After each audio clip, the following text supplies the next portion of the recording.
എത്ര തവണയാണോ വെള്ളമൊഴിച്ചത്, എത്ര ബക്കറ്റ് വെള്ളം കോരിയിട്ടുണ്ടോ, ഒരു ബക്കറ്റിന് ഒരു കാരക്ക. അലി റളിയല്ലാഹു അൻഹു പറയുമായിരുന്നു, കാരക്കകളെ ഏറ്റവും സ്ഥാനം കുറഞ്ഞ വളരെ മോശമായ കാരക്ക കൊണ്ടുപോലും വയറ് നിറക്കാൻ കഴിയാത്തൊരു കാലം ഞങ്ങൾക്ക് കഴിഞ്ഞു പോയിട്ടുണ്ട്. അല്ലാഹു ഇപ്പൊ നിഅമത്ത് തന്നു, പക്ഷേ കഷ്ടപ്പാടിന്റെ കാലമുണ്ടായിട്ടുണ്ട്. അന്ന് ആ ജൂതന്റെ ഒട്ടകപ്പുറത്ത് അയാൾ തോട്ടത്തിലേക്ക് ചെന്നപ്പോ തോട്ടത്തിലേക്ക് ഒഴുകുന്ന ഒരു ഓവുചാലിന്റെ ഉള്ളിലൂടെ ഞാൻ കടന്നു ചെന്നു. എന്നോട് ചോദിച്ചു, നിങ്ങൾ എങ്ങനെയാണ് ഇങ്ങോട്ട് കടന്നത്? ഞാൻ പറഞ്ഞു, ഞാൻ കുനിഞ്ഞു പോന്നു. എന്തിന് വന്നു? നിങ്ങളുടെ തോട്ടം ഞാൻ നനച്ചു തരാം, അതിന് കൂലി തന്നാൽ മതി. എന്ത് വേണം കൂലി? ഒരു ബക്കറ്റിന് ഒരു കാരക്ക വേണം. അങ്ങനെ ദൂരെ നിന്ന് കിണറിൽ നിന്ന് വെള്ളം കൊണ്ടുവന്നിട്ട് ആ തോട്ടത്തിലെ മുഴുവൻ മരങ്ങളും നനച്ചു കൊടുത്തിട്ട് ഏതാനും കാരക്കകൾ ഒരു കൈക്കുമ്പിളിൽ കിട്ടിയപ്പോ സന്തോഷത്തോടെ കൊണ്ടുകൊടുക്കുന്നത് ആർക്കാണെന്നറിയുമോ? തന്റെ പ്രിയപ്പെട്ട ഭാര്യയായ ഫാത്തിമ ബീവിയുടെ ഉപ്പ അഷ്റഫുൽ ഖൽഖ് റസൂലുള്ളാഹ് സ്വല്ലല്ലാഹു അലൈഹി വസല്ലം ആ പരിശുദ്ധമായ കൈകളാൽ അധ്വാനിച്ചുണ്ടാക്കിയ കാരക്കയുമായി ഹബീബിന്റെ മുമ്പിലേക്ക് ചെന്നപ്പോ ഫതബസ്സമ വദഅലി, മുത്തനബി തങ്ങൾ ചിരിക്കുകയും എനിക്ക് വേണ്ടി ദുആ ചെയ്യുകയും ചെയ്തു. എന്നിട്ട് ആ കാരക്കയിൽ നിന്ന് ഹബീബായ നബി തങ്ങൾ തിന്നു. എന്നിട്ട് ഫാത്തിമ ബീവിക്ക് ഞാനത് കൊണ്ടുപോയി കൊടുത്തു. ഫബാറകല്ലാഹു ഫീ ദാലിക തംർ, ആ ഒരു പിടി കാരക്കയിൽ അല്ലാഹു ഞങ്ങൾക്ക് ബറക്കത്ത് തന്നു. അത് ഹബീബ് തിന്ന കാരക്കയാണ്. അതുകൊണ്ട് ഒരുപാട് കാലം ഞങ്ങൾക്ക് ആ കാരക്ക മതിയായിരുന്നു എന്ന് അലി ഇബ്നു അബീ ത്വാലിബ് റളിയല്ലാഹു തആല അൻഹു. അങ്ങനെ ഒരു കഷ്ടപ്പാടിന്റെ ചരിത്രം ഉമർ എന്നവർ പറയുന്നുണ്ട്, സഅദ് റളിയല്ലാഹു അൻഹു പറയുന്നുണ്ട്, സ്വഹാബിമാരൊക്കെ അയവിറക്കാറുണ്ട്. മഹാനായ അബൂ ഹുറൈറ റളിയല്ലാഹു അൻഹുവിന്റെ ഈ വിശപ്പിന്റെ ചരിത്രം, ഒരു വിശപ്പിന്റെ ചരിത്രം എന്നതാണ് നമ്മുടെ വിഷയം തന്നെ. ഈ ചരിത്രം അബൂ ഹുറൈറ തങ്ങൾ ഓർക്കുന്നത് മുആവിയ തങ്ങളുടെ ഭരണകാലത്തും മർവാൻ ഇബ്നുൽ ഹക്കമിന്റെ ഭരണകാലത്തും ബനു അബ്ബാസികളുടെ കാലത്ത്, അധികാരം കൈയാളുന്ന കാലത്ത്, ഇഷ്ടം പോലെ ഭക്ഷണം വന്ന കാലത്ത് അബൂ ഹുറൈറ തങ്ങളെ നമുക്ക് പരിചയപ്പെടണം. ഹബീബിന്റെ സ്വഹാബിയാണ്.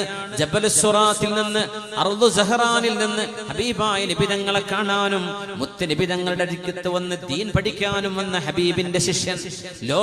ലോകങ്ങളിൽ ഇസ്ലാം ചർച്ച ചെയ്യപ്പെടുമ്പോൾ അബൂ ഹുറൈറ തങ്ങൾ ഓർക്കപ്പെടാതെ കഴിയില്ല. അബൂ ഹുറൈറ തങ്ങളോട് മഹാനായ അബൂ ഹുറൈറ തങ്ങൾ ഈ ദീനിനെ സമ്മാനിച്ച ഹദീസുകളെ മാറ്റിവെച്ചാൽ ഈ ദീനിന്റെ റുബഅോ അതിലേറെയോ നഷ്ടപ്പെട്ടു പോയേക്കും. മഹാനായ അബൂ ഹുറൈറ റളിയല്ലാഹു അൻഹു ഹബീബായ നബിയെ കാണാൻ വരുമ്പോ കൂടെ ഒരു വേലക്കാരനുണ്ടായിരുന്നു, പരിചാരകൻ. രാത്രിയിൽ തക്കം കിട്ടിയപ്പോൾ അയാൾ രക്ഷപ്പെടുകയാണ് ഉണ്ടായത്. അങ്ങനെ ഒറ്റക്ക് മുത്തുനബിയുടെ മുമ്പിലേക്ക് വന്നു സ്വല്ലല്ലാഹു അലൈഹി വസല്ലം. അബൂ ഹുറൈറ റളിയല്ലാഹു അൻഹു രാത്രി മുത്തുനബിയുടെ അരികത്തേക്ക് വരുമ്പോ സ്വഹാബിമാർ മുഴുവനും ഹബീബിന്റെ ചുറ്റും ഒരുമിച്ച് കൂടിയിട്ടുണ്ട്. ആ പരിശുദ്ധമായ രാവിൽ അബൂ ഹുറൈറ തങ്ങൾ രണ്ട് വരി പാട്ട് പാടുകയുണ്ടായി. അലാ ലൈല അലാ ലൈലതൻ മിൻ തൂലിഹാ വഅനാഇഹാ അലാ അന്നഹാ മിൻ ദാറത്തിൽ കുഫരി അലാ അന്നഹാ മിൻ ദാറത്തിൽ കുഫരി നജ്ജതി. ഈ രാത്രിയുടെ ക്ഷീണമേ, ഈ രാത്രിയുടെ സർവമാന കഷ്ടപ്പാടുകളുമേ, അതെല്ലാം ഓർക്കുമ്പോൾ മുത്ത് നബിയെ കണ്ടല്ലോ. കുഫറിന്റെ അവിശ്വാസത്തിന്റെ തട്ടകത്തിൽ നിന്ന് ഈമാനിന്റെ വെളിച്ചത്തിലേക്ക് വരാൻ എനിക്ക് അല്ലാഹു അനുമതി നൽകിയല്ലോ, അത് മതി. അപ്പോഴേക്കും എന്റെ യാത്രയുടെ ക്ഷീണമെല്ലാം ഞാൻ മറന്നുപോകുന്നുവെന്ന് ഹബീബിനെ കണ്ട സന്തോഷത്തിൽ മഹാനായ അബൂ ഹുറൈറ റളിയല്ലാഹു തആല അൻഹു മുത്തുനബിയുടെ മുഖത്തേക്ക് ഇങ്ങനെ നോക്കി നിന്നു ആ സ്വഹാബി. ഹബീബിന്റെ മുൻപല്ലിൽ നിന്നും വെളിച്ചം വരുന്നുണ്ട്. ഹബീബിന്റെ മുഖത്ത് വെളിച്ചമായിരുന്നു സ്വല്ലല്ലാഹു അലൈഹി വസല്ലം. ആ വഹയി ഇങ്ങനെ കേൾക്കാൻ കാതോർത്ത് നിൽക്കുകയാണ് അബൂ ഹുറൈറ റളിയല്ലാഹു അൻഹു. അവിടെ മുതൽ കലിമ ചൊല്ലി ഹബീബിന്റെ ഹദീസുകൾ ഓരോന്നോരോന്നായി പഠിച്ചെടുത്തു. മുത്തുനബി തങ്ങളോടൊരിക്കൽ പറഞ്ഞു, നബിയേ ഓർമ്മക്കുറവുണ്ട്, നബിയേ ഓർമ്മക്കുറവുണ്ട്. യാ റസൂലല്ലാഹ്, അല്ലാഹുവിന്റെ റസൂലേ, ഇന്നി അസ്മഉ മിൻക ഹദീസൻ കസീറാ ഫലാ അഈഹി. നബിയേ, ഒരുപാട് ഹദീസുകൾ അങ്ങ് പറയുന്നുണ്ട്, പക്ഷെ എനിക്കതൊന്നും മനഃപ്പാടമാക്കാൻ കഴിയുന്നില്ല നബിയേ, എനിക്കൊരു പരിഹാരം വേണം. നബി തങ്ങൾ പറഞ്ഞു, അബൂ ഹുറൈറ നിങ്ങളുടെ തലപ്പാവൊന്ന് വിരിച്ചേ. ഞാനത് വിരിച്ചു കൊടുത്തു. മുത്ത് നബി തങ്ങൾ ആ തലപ്പാവിലേക്ക് എന്തോ വാരിക്കോരി ഇടുന്നത് കണ്ടു ഞാൻ. എന്നിട്ട് എന്നോട് പറഞ്ഞു, കൂട്ടിപ്പിടിച്ചോളൂ. ഞാനത് കൂട്ടിപ്പിടിച്ചു. വദഅലി, എന്നിട്ട് ഹബീബായ നബി തങ്ങൾ എനിക്ക് ദുആ ചെയ്തു തന്നു. ഫവല്ലാഹി മാ നസീതു ബഅദ ഹാദാ ഹർഫൻ ഹർഫാ. അതിനുശേഷം പിന്നെ ഒരു ഹർഫും ഞാൻ മറന്നുപോയിട്ടില്ലെന്ന് അബൂ ഹുറൈറ റളിയല്ലാഹു അൻഹു. മറ്റൊരു മുഅ്ജിസത്താണ്. ഹബീബായ നബി തങ്ങളിൽ നിന്ന് 5726 ഹദീസുകൾ അബൂ ഹുറൈറ തങ്ങളുടെ റിവായത്തുകളിൽ മാത്രമുണ്ട്. 5726 ഹദീസുകൾ. നമ്മൾ ഫാത്തിഹ ഓതുന്നത് എങ്ങനെയാണോ അതിലും ക്ലിയർ ആയിട്ട് ഒരക്ഷരം പോലും പിഴക്കാതെ 5726 ഹദീസുകൾ, ദീർഘമേറിയതും ചുരുങ്ങിയതുമായ ഹദീസുകൾ, ഒരു അക്ഷരം പോലും പിഴക്കാതെ റിവായത്ത് ചെയ്തു തന്നിട്ടുള്ള മഹാനായ സ്വഹാബിയാണ് അബൂ ഹുറൈറ റളിയല്ലാഹു തആല അൻ. ദൗസിൽ നിന്നാണ് അബൂ ഹുറൈറ തങ്ങളുടെ ഉമ്മ വരുന്നത്. അബൂ ഹുറൈറ തങ്ങൾ മദീനയിലേക്ക് വന്നെന്ന് കേട്ടപ്പോൾ സഹറാനിൽ നിന്ന് ഉമ്മയും യാത്രയായി. ഉമ്മാക്ക് നബി തങ്ങൾ അറിയില്ല. അബൂ ഹുറൈറ തങ്ങൾ മുസ്ലിമായി എന്ന വിവരമറിഞ്ഞപ്പോ ഉമ്മാക്ക് വല്ലാത്ത ദേഷ്യം. ആ ഉമ്മ മഹാനായ അബൂ ഹുറൈറ തങ്ങളെ കുറിച്ചും നബി തങ്ങളെ കുറിച്ചും എന്തൊക്കെയോ മോശമായി പറഞ്ഞു. മനസ്സിന് വേദന തോന്നി. അന്ന് അബൂ ഹുറൈറ തങ്ങളുടെ ഉമ്മ മുസ്ലിമത്തായിട്ടില്ല.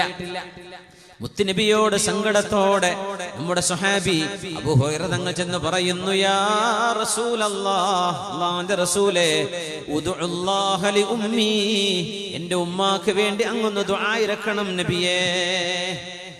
ഇന്നി,